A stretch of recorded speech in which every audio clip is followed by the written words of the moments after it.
Terima kasih Tuhan Yesus. Engkau adalah pribadi yang setia. Engkau adalah pribadi yang tidak pernah menyerah dengan hidup kami. Engkau pribadi yang punya kasih, punya stok kasih yang selalu cukup bagi setiap kehidupan kami Tuhan. Dan kami juga mau belajar setia. Kami tahu tidak gampang secara kemanusiaan kami, tapi dengan pertolongan Tuhan, kami bisa setia. Sebentar kami mau belajar firman Tuhan, kuasai hati dan pikiran kami. Ruangan ini dalam kendali dan otoritas daripada Tuhan. Tidak ada satupun yang tidak diberkati Tuhan ketika kami fokus dengan Tuhan. Roh Kudus bantu hamba-Mu, bantu setiap kami, sehingga kami menjadi pelaku-pelaku firman Tuhan. Kami siap belajar firman Tuhan. Mari kita yang siap bersama-sama kita katakan amin. Puji nama Tuhan. Silakan duduk. Shalom. Shalom. Puji nama Tuhan. Saya mengucapkan selamat Hari Sumpah Pemuda. Makanya hari ini yang melayani didominasi oleh anak-anak muda, karena gereja ke depan akan ditentukan bagaimana kesiapan anak muda hari-hari ini. Yuk kita buka Alkitab kita dalam Kolose pasal yang ketiga. Kolose pasal yang ketiga, ayat yang ke-12 sampai yang ke-14. Kita belajar firman Tuhan. Hari ini saya ingin mengajak kita bersama-sama dari kebenaran firman Tuhan yang disampaikan oleh Rasul Paulus kepada jemaat di Kolose. Dia menuliskan ini dari penjara, dari tempat yang tidak mengenakan, tetapi dari situ dia menyurahkan bagaimana jemaat Kolose hidup di dalam kasih. Dan kalau kita baca firman Tuhan ini diawali dengan ayat 12 dikatakan, karena itu sebagai orang pilihan Allah, saya ingin mengajak kita untuk semakin mengerti identitas kita, semakin memahami identitas kita, dan semakin menghidupi identitas kita. Pemahaman kita yang kurang tentang identitas kita akan mempengaruhi bagaimana kita menjalani kehidupan kita. Dan saya ingin meyakinkan kita kembali, Alkitab mencatat demikian. Karena itu sebagai orang-orang pilihan Allah. Ini kata kuncinya, penting sekali kita maknai kebenaran firman Tuhan. Bapak Ibu percaya dipilih Tuhan untuk menerima keselamatan? Saya ingin mengajak kita memahami konsep ini. Karena kalau kita sadar siapa kita, itu akan berdampak pada kata-kata kita, tindakan kita, perbuatan kita, dan hidup kita. Dan Alkitab mencatat ini, karena kamu adalah orang pilihan Allah. Kita ini orang pilihan Allah. Siapakah kita sebelum kita menerima Yesus, tapi kita sudah terima Yesus, kita adalah orang pilihan Allah. Mungkin kalau secara kualitas kebaikan ada lebih banyak, lebih baik daripada kita, tapi Tuhan memilih kita. Mungkin secara intelektual ada begitu banyak lebih pintar daripada kita, tapi Tuhan memilih kita. Kita adalah orang-orang yang punya kualitas yang harusnya berbeda, karena kita adalah orang pilihan. Jangan sepelekan dan sia-siakan pilihan Allah. Jangan hanya sekedar. Makanya kalau kita sadar kita orang pilihan Allah, kita nggak sekedarnya ibadah, amin. Kita nggak sekedarnya tepuk tangan. Kita nggak sekedarnya, karena kita tahu kita ini adalah pilihan. Kita nggak sekedarnya, tapi kita akan all out, kita akan totalitas. Alkitab mencatat, karena kita orang pilihan Allah yang dikuduskan. Ketika Tuhan memilih kita, maafkan saya, biarlah yang di gereja ini, kita ini dari berbagai macam suku, berbagai macam latar belakang, berbagai macam budaya, pekerjaan, banyak hal yang kita berbeda, tapi kita sudah dipilih, ditempatkan di gereja ini. Kita adalah orang-orang yang dipilih, di audisi, dan kita sudah terpilih di tempat ini.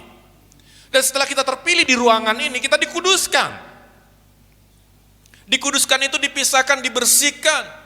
Ada kotoran-kotoran yang dulu yang di tempat kita yang lama makin dibersihkan di sini. Dibersihkannya dengan apa? Dengan firman Tuhan, dengan kita di sini berinteraksi, kita saling membersihkan satu sama lain. Dibersihkan, dikuduskan kita di tempat ini. Maafkan saya ingin katakan, ketika kita dalam lumpur dosa, ketika kita lepas dari lumpur dosa dan kita dibawa ke sini, belum berarti kita sudah bersih 100%. Masih ada lumpur, sisa-sisa lumpur dalam kehidupan kita. Dan lumpur itulah dibersihkan di sini. Itu namanya dikuduskan, kita dipisahkan, tempatnya dibuat khusus dulu di sini. Jadi Bapak Ibu, kalau saya ingin katakan, anggaplah ruangan ini adalah tempat karantina kita untuk kita dikuduskan. Dan disinilah kita dikuduskan oleh Tuhan.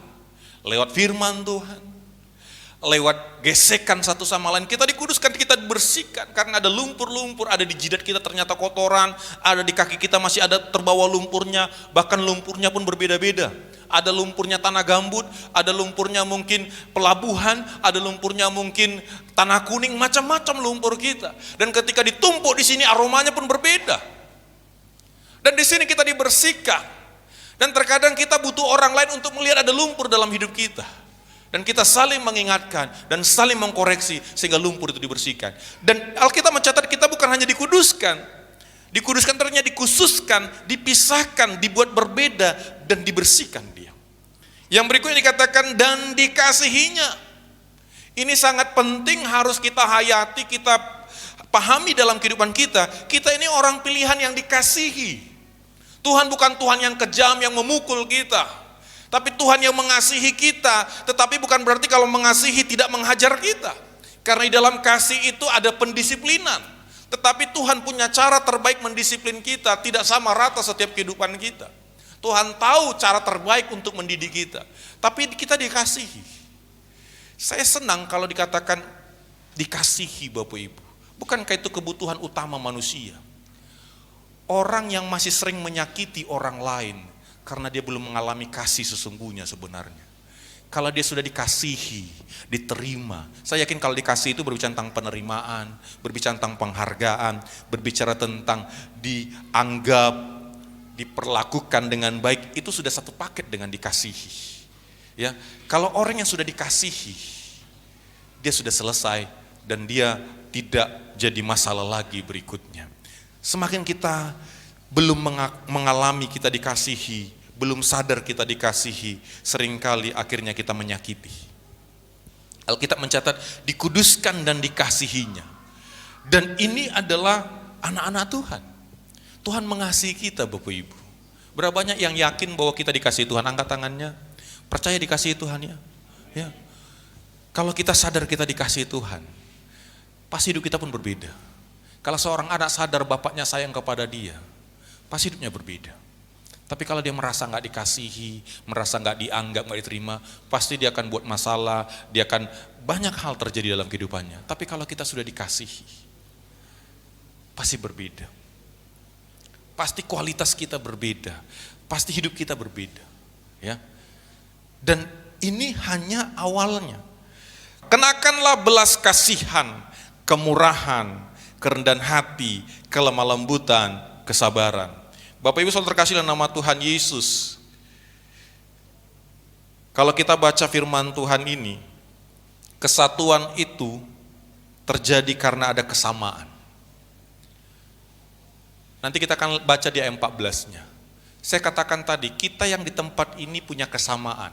Apa kesamaan kita? Kita sama-sama pilihan Tuhan. Itu yang membuat kita sama di tempat ini. Karakter kita berbeda, pemikiran kita berbeda, pekerjaan kita berbeda, gaya hidup kita berbeda. Tapi yang membuat kita ada di tempat ini karena kita punya kesamaan. Apa kesamaan kita? Kita sama-sama umat pilihan Tuhan. Amin. Katakan kiri kanannya, kita sama-sama umat pilihan Tuhan. Kalau kita berkumpul di tempat ini karena kita punya kesamaan. Apa kesamaannya? Kita umat pilihan Allah yang dikuduskan dan dikasihinya. Itu kesamaan kita. Karena nggak mungkin kita bersama kalau nggak ada kesamaan. Ada orang bersama karena mungkin punya kesamaan kepentingan. Makanya kita lihat di politik gak ada yang bisa abadi.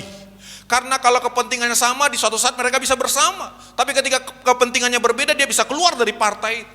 Tapi sebagai anak Tuhan, kita bukan kesamaan kepentingan, tapi kita kesamaan bahwa kita adalah anak-anak Tuhan. Kita adalah orang-orang pilihan Tuhan. Walaupun kita sama sebagai anak Tuhan, tapi kita punya perbedaan di keluarga saja.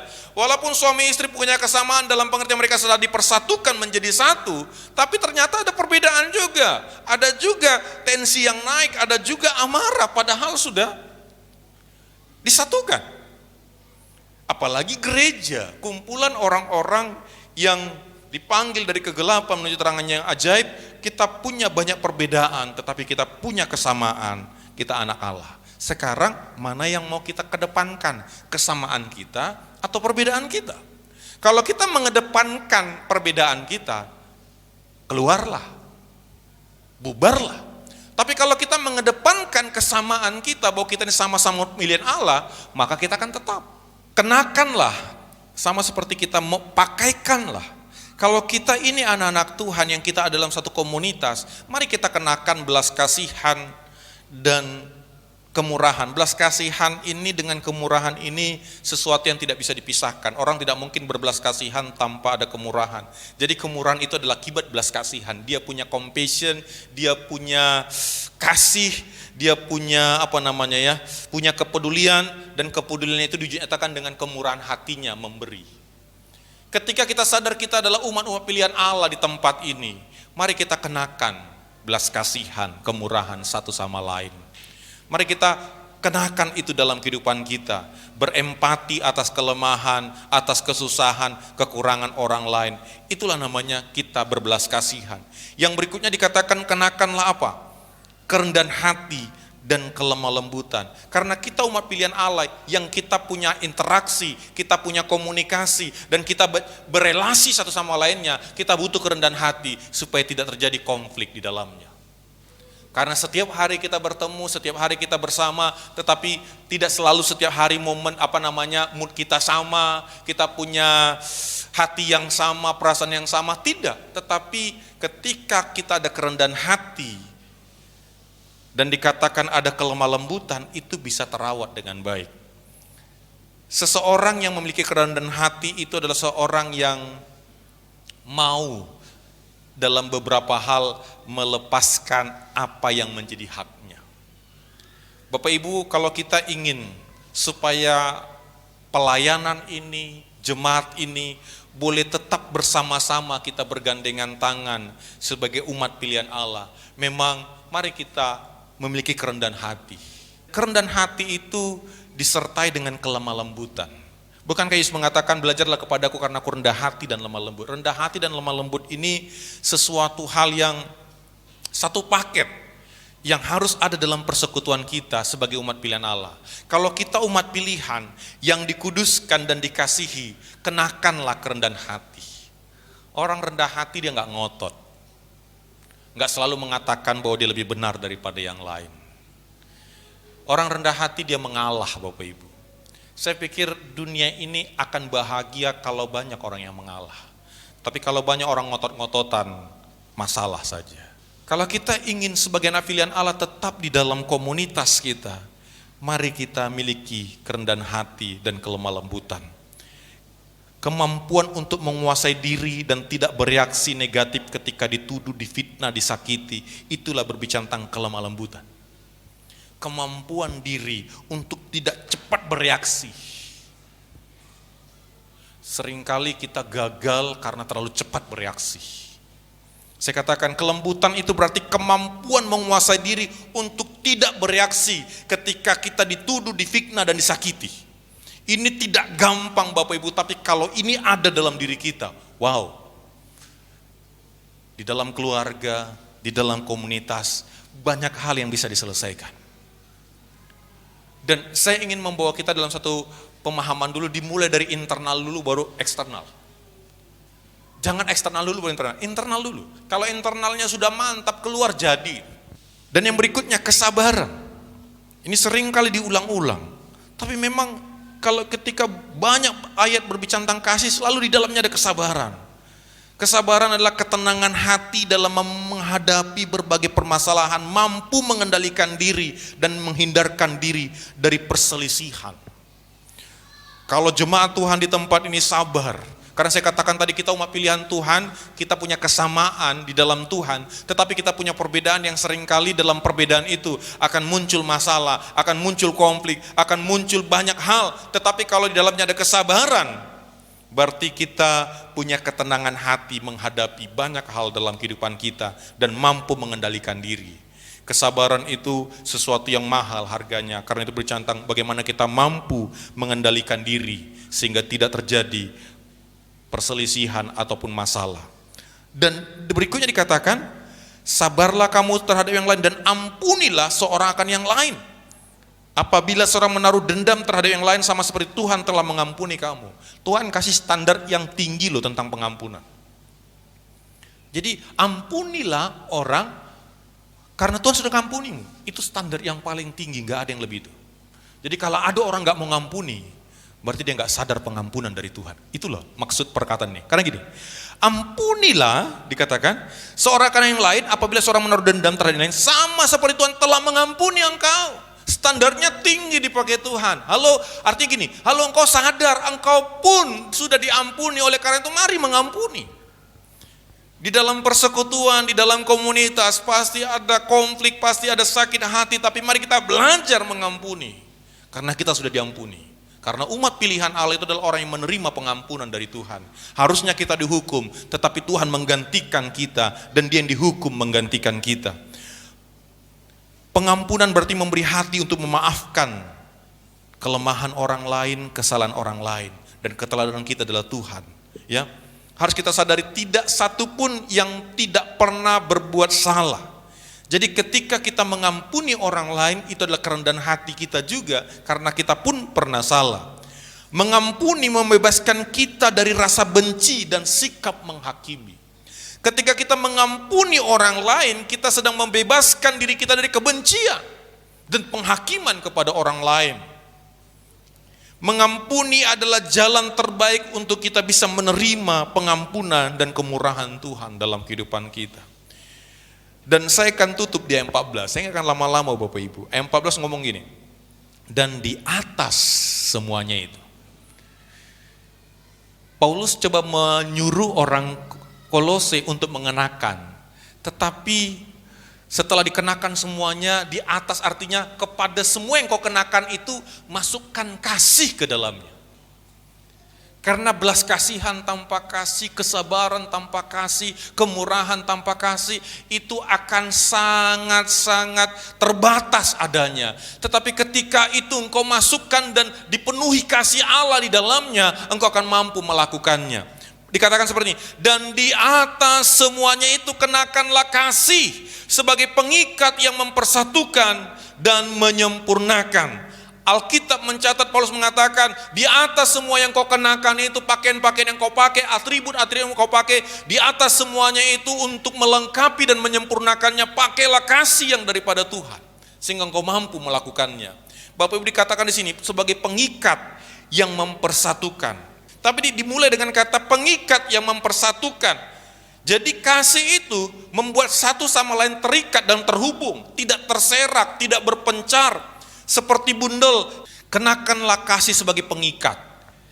Bapak Ibu tahu ini namanya bundel ya, kalau nggak salah saya ya.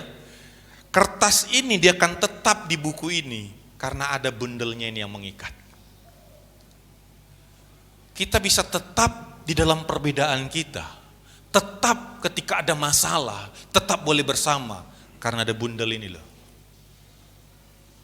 Bahkan bahasa lain mengatakan Bapak Ibu, kasih mengikat mempersatukan itu sama seperti kita berada di penjara yang tidak mungkin keluar dari sana. Jadi tidak semaunya. Bapak Ibu, bagaimana cara kertas ini bisa keluar?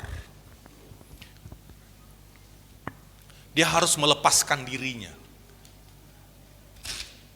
Bapak Ibu, ketika dia keluar dari bundel ini, ada yang terluka. Dia terluka. Makanya banyak orang keluar dari persekutuan karena dia terluka memang. Dia akan meninggalkan luka.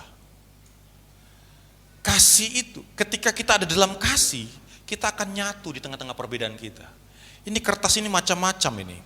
Ada yang tulisannya sudah jelek, ada yang baru. Tapi bisa ada di sini dan mereka nyatu terus di sini karena ada yang mengikatnya. Bapak Ibu, saya ingin katakan, kalau kita ingin tetap di satu tempat dan kita bisa tetap ada di sana, itu karena kasih Tuhan. Kalau kita menonjolkan ego kita, akan terjadi banyak hal dalam kehidupan kita. Saya menangkap Bapak Ibu, kata mengikat ini, kita membuat diri kita sengaja terikat di dalam kasih Tuhan, sehingga ikatan itu membuat kita terhubung satu sama lain. Ketika saya keluar, kita akan menarik orang keluar juga. Paulus tahu bagaimana jemaat Kolose itu rentan terhadap masalah, rentan terhadap banyak hal dalam kehidupan mereka, tetapi Paulus mengingatkan, halo, kenakanlah kasih. Ketika kita mengenakan kasih, sekeras apapun yang terjadi, kasih itu akan terus membuat kita terikat satu sama lainnya. Karena kita orang pilihan. Jadi yang membuat kita, kalau saya boleh katakan, tembok inilah bicara tentang kasih Tuhan itu. Selama kita ada dalam tembok ini, kita berarti ada dalam kasih karunia Tuhan itu. Itulah kasih yang mengikat kita, kasih yang membuat kita tidak terjerumus di sana. Keterkaitan satu sama lainnya. Dan dikatakan seperti ini, kenakanlah kasih sebagai mengikat, mempersatukan. Jadi yang membuat orang bisa bersama, kalau yang membuat orang bisa bersama karena kepentingan, suatu saat mereka kecewa. Makanya kalau pertemanan kita dasarnya karena untung rugi, suatu saat kita akan pasti konflik. Tapi kalau pertemanan kita karena kasih, berbeda pun tetap nyambung itu. Makanya coba lihat, kalau orang di dalam juga dalam berbisnis, kalau orientasi mereka keuntungan, ketika mereka tidak sepaham lagi dengan keuntungan, mereka pecah kongsi. Kesamaan apa yang membuat kita tetap bersama selain adalah kita umat pilihan Allah? Kesamaan yang kedua yang membuat kita tetap bisa bersama adalah kesamaan bahwa kita adalah orang yang hidup dalam kasih.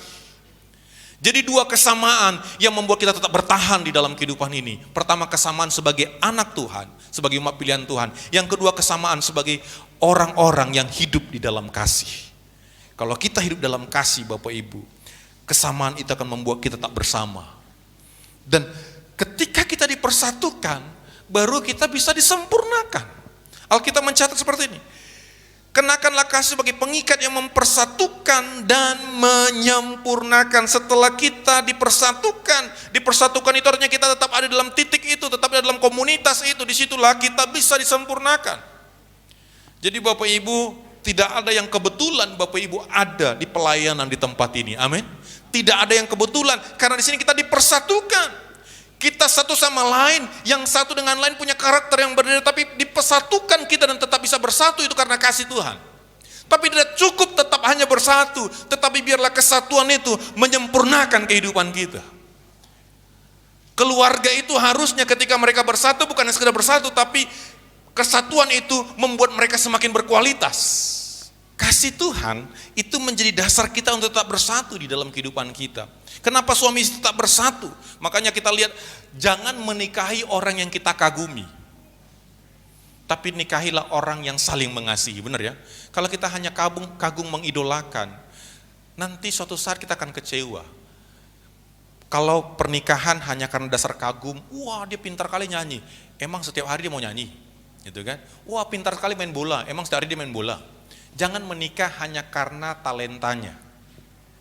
Jangan menikah hanya karena dia punya potensi, hanya karena dia punya wibawa rumah, wibawa mobil, wibawa perumahan gitu ya. Jangan, tapi nikahilah dia karena atas dasar kasih. Karena yang dibawanya itu bisa lenyap suatu ketika, potensinya bisa lenyap, tetapi kalau kasih itu yang membuat tetap bersama. Dan yang akhirnya dikatakan seperti ini, dan menyempurnakan. Saya ingin katakan gini, kesamaan kita tadi dua, kita harus sepakat bersama kita ini umat pilihan Allah, amin. Di ruangan ini umat pilihan Allah, amin.